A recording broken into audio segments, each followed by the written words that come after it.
And you may find if you do mess around with your tone knobs, this guitar has 2 tone knobs. Most likely if you're starting out on a beginner's guitar, at least one of those tone knobs does nothing. It's just there for aesthetic purposes because the company that made your guitar was trying to save like 25 cents. So, and if they were really trying to save money, then neither of the tone knobs does anything. So, one more guitar to discuss here because you might be playing on an acoustic guitar. With the acoustic guitar, it still has all the same basic, anatomy of the electric guitar, with an important part missing. There are no pickups. It has a sound hole, which the sound naturally projects from, and obviously acoustically is much louder than an electric guitar, but again, depending on the amp being used, the electric guitar could pretty easily drown out the acoustic guitar. So there you go. There's a quick tour of the guitar.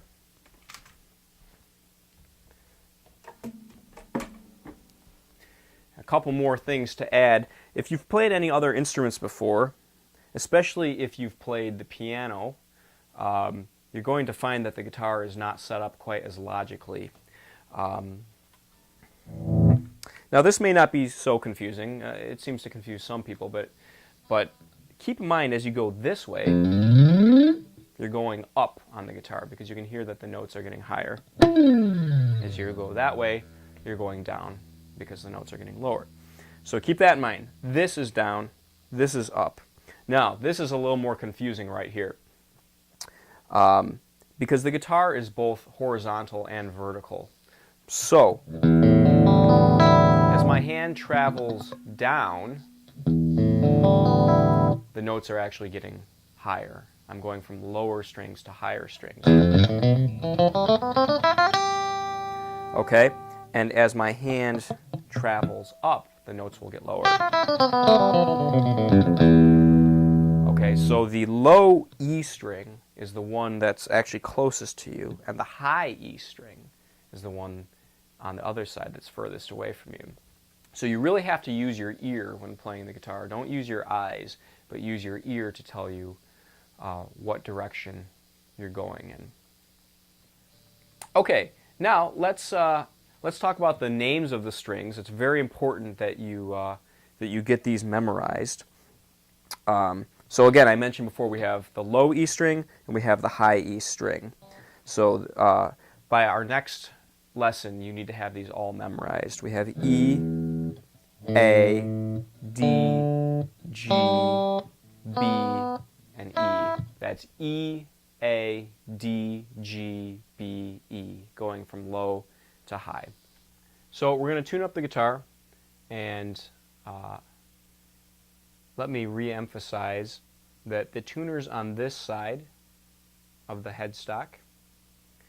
To bring the pitch up, you will move to your left, okay? So that way, make sure it's your left. If you're bringing the pitch down, it would be to your right.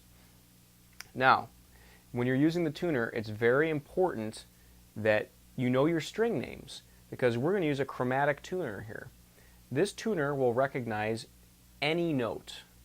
If your guitar is tuned to the wrong pitch, the tuner will tell you, good job, you're tuned to, like if your E string is tuned to E flat or D, the tuner's going to say, hey, good job, you're tuned to E flat, you're tuned to D. If you don't pay attention to what note is actually registering on here, then you'll be tuning to the wrong pitch, and you'll think that you're tuning to the right pitch. So, first thing is to strike the E string, and forget about all this stuff at first. What does it say over here? It says E. So, even though I'm slightly out of tune, I'm in the right ballpark. You must always check that first. One other thing to check is in this corner, it had better say 440. Some tuners, you can calibrate that. I have no idea why, but it seems pretty useless to me. You want it to say 440. I'm not going to explain about anything more about that, but if it doesn't say 440, You've got to hit your calibration button until it does. If it's lower than 440, come up. If it's higher than 440, come down. Okay? So, if you're on the E string, it says 440 and it says E over here. Now you're ready to tune. Okay, we want to be green. Green is completely in tune. If I'm on this side of the green, where it says flat, that means I need to bring my pitch up a little bit. So I'm going to just turn very slightly to my left until it's all in the center.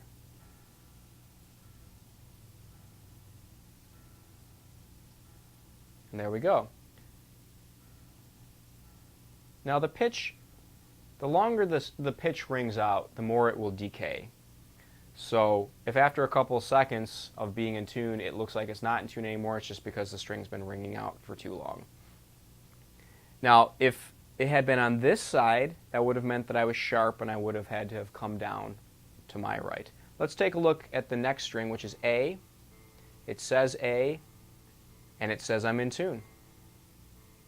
Now, it thinks I might be sharp sometimes, but it's too close to really worry about it. Let's go on to D. It says D. Looks like I'm pretty much on. If it keeps fluctuating just a little bit this way, a little bit this way, but it comes right back to the middle, you're probably fine. Next we have G. Now G, I'm consistently a little bit sharp. So I'm going to come down. Now if you have a guitar where all 6 of the strings are on this side, your G string will be here. Most other guitars, if you have some on the other side, usually it's 3 on this side, 3 on the other side, and usually your G's on the other side. My guitar is a little different. So I'm turning to my right just a little bit. You don't have to turn these very much at all unless your guitar is massively out of tune. You notice I barely moved and I'm in tune. Next we have the B string. It says B, but it says I'm sharp. We go to the other side of the guitar. Now, to bring my pitch down, I must turn to my left.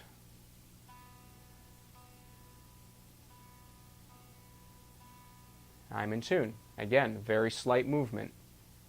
Finally, the high E string, and I think we're good with that. So, as long as you're plugged into your tuner, it says A440, and it says the name of the string. I shouldn't say A440. As long as you're plugged into the tuner, it says 440, and the name of the string that you're trying to tune, then you're good to go from there. Then it's just a matter of getting to the green and try to avoid turning the tuner too much. If you're already in the ballpark, then you barely want you want to barely turn the tuner. Now, if you went to your E string and it said F, you would be sharp. Any note that comes after E in the alphabet is a higher pitch. You would have to come down until it started registering as E. And that might require more movement of the tuner than we just did now. If you went to your E string and it said D, you would be flat, because any letter that comes before E in the alphabet is a lower pitch. And again, it might require more movement of the tuner to get you in tune. But if you check your tuner and you're already in the ballpark, it says E, and you're just a little bit flat or a little bit sharp, don't turn that very much, or you are going to be out of the ballpark.